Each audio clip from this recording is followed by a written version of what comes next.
திருவள்ளுவரின் வழியில் வாழ்ந்து வாழ்வின் உன்னத நிலையினை அடைய திருக்குறளோடு நாம் என்னும் இந்த நிகழ்விலே இணைந்திருக்கின்ற உங்கள் அனைவருக்கும் முதற்கண் வணக்கம். குறள் எண் 623, அதிகாரம் இடுக்கண் அழியாமை.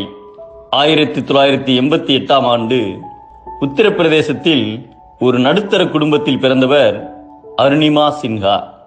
படிப்புடன் விளையாட்டிலும் கவனம் செலுத்திய அருணிமா தேசிய வாலிபால் வீராங்கனையாக முன்னேறினார்.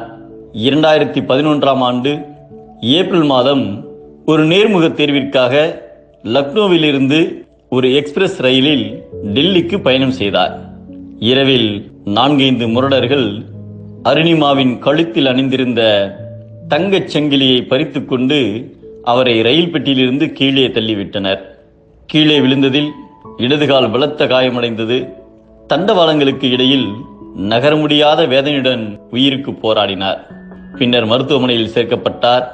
இடதுகால் முட்டிக்கு கீழே நொறுங்கி போனதால் வெட்டி எடுக்கப்பட்டது. வலது காலாவது மிஞ்சியதே என்று அருணிமா தன்னை தேற்றிக் கொண்டார்.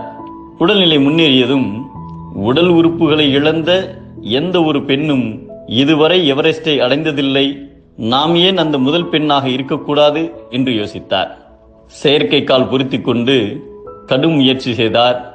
எவரெஸ்டில் ஏறிய முதல் இந்திய பெண்மணியான பச்சேந்திரி பாலை நேரில் சந்தித்து தனது விருப்பத்தை தெரிவித்ததும் அவர் மலையேற்ற பயிற்சிக்கு ஏற்பாடு செய்தார். 2012ஆம் ஆண்டு பிப்ரவரி மாதம் மலையேற்ற பயிற்சியை தொடங்கினார். கரடுமுரடான பாதைகளில் பயிற்சி செய்து நல்ல அனுபவங்களை சேகரித்துக் கொண்டார். 2013ஆம் ஆண்டு மார்ச் மாதத்தில் தனது லட்சிய பயணத்தை ஆரம்பித்தார் அருணிமா. உயிரை உலுக்கும் குளிர், செயற்கை காலுக்கு பிடிமானம் கிடைக்காத சரிவுகள், அதனால் ஏற்பட்ட இரத்த கசிவுகள், இத்தனையும் தாங்கிக் கொண்டு 2013ஆம் ஆண்டு மே மாதம் 21ஆம் தேதி எவரெஸ்டில் கால்பதித்து இந்திய தேசிய கொடியை நாட்டினார். அன்று இரவு தண்டவாளத்தில் மரணத்தை தொட்ட நான் இன்று உலகின் உச்சியில் மீண்டும் புதிதாக பிறந்தேன் என்று பெருமையுடன் கூறினார். அர்ப்பணிப்பும் கடின உழைப்பும் இருந்தால் வாழ்க்கையில் எதுவும் ஒரு தடையல்ல என்பதை நிரூபித்து காட்டினார் அருணிமா சின்ஹா.